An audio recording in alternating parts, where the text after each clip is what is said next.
नमस्कार, मैं पायल शुक्ला। आप सभी का स्वागत है न्यूज टंका हिंदी में। महाराष्ट्र में चल रहे विवादों के बीच केंद्रीय चुनाव आयोग ने उद्धव ठाकरे के नेतृत्व वाली शिवसेना को बड़ा झटका दिया। दरअसल शिवसेना पार्टी का नाम और चुनाव चिन्ह धनुष बाण एकनाथ शिंदे के नेतृत्व वाली पार्टी को दिया गया, जबकि ठाकरे गुट को विधानसभा उपचुनाव तक मशाल चुनाव चिन्ह रखने की इजाजत दी गई। बता दें कि जून 2023 को एकनाथ शिंदे ने 40 विधायकों के साथ शिवसेना छोड़ने का फैसला किया था। उसके बाद उन्होंने शिवसेना पार्टी और चिन्ह पर दावा किया।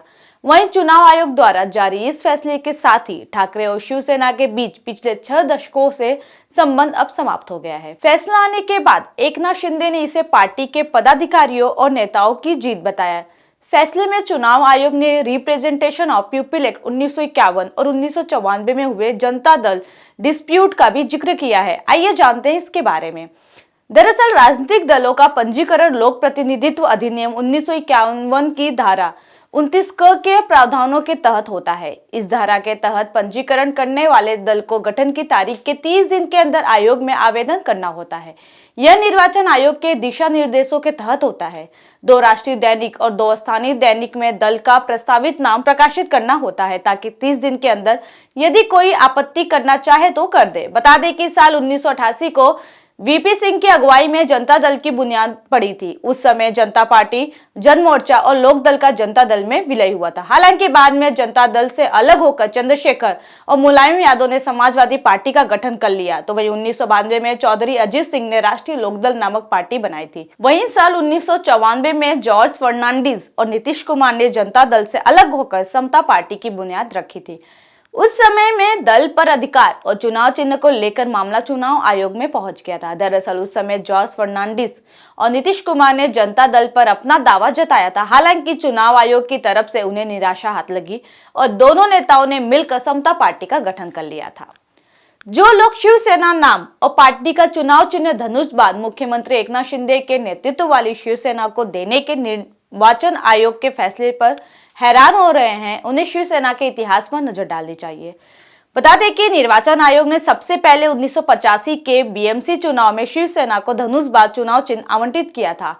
आरंभ में तो पार्टी को कोई संविधान नहीं था, लेकिन 1999 में निर्वाचन आयोग से सख्त रवैये के बाद देश के सभी राजनीतिक दलों को पार्टी का संविधान बनाना पड़ा। तब निर्वाचन आयोग के निर्देश पर ही आनंद फानंद में शिवसेना का भी संविधान बनाया गया था। कहा जाता है कि बाद में उस संविधान को फिर से पूर्ववत कर दिया गया, इसलिए निर्वाचन आयोग ने उस संविधान को अलोकतांत्रिक कहा और उसी का हवाला देकर शिवसेना नाम और चुनाव चिन्ह निर्वाचित जनप्रतिनिधियों वाली एकनाथ शिंदे की शिवसेना को देने का फैसला किया।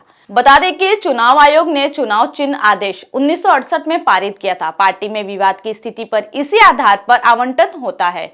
आदेश के पैरा 15 के मुताबिक अगर चुनाव आयोग को विश्वास हो जाता है कि पार्टी 2 खेमों में बढ़ चुकी है, तो दोनों खेमों की बात सुनकर फैसला सुनाया जाता है। आयोग जो भी फैसला सुनाता है वो दोनों गुट मानते हैं। बहुमत किसके साथ है यह देखा जाता है। बावजूद इसके यदि विवाद नहीं सुलझता तो चुनाव चिन्ह फ्रीज हो जाता है और दोनों पक्षों को अस्थायी चुनाव चिन्ह मिलता है।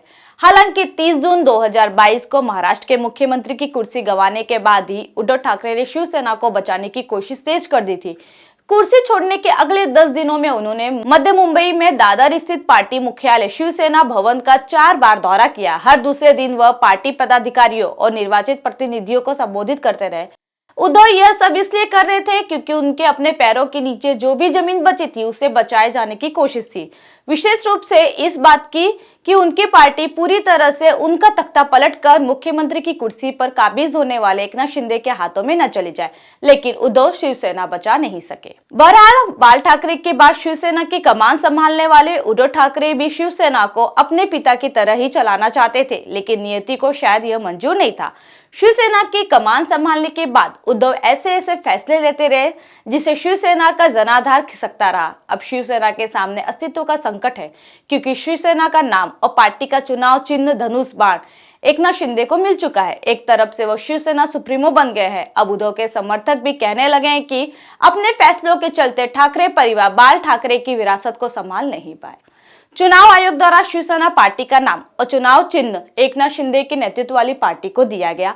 इस पर आपकी अपनी राय क्या है, हमें कमेंट सेक्शन में जरूर बताएं। साथ ही हमारे चैनल को लाइक, सब्सक्राइब और शेयर करना न भूलें।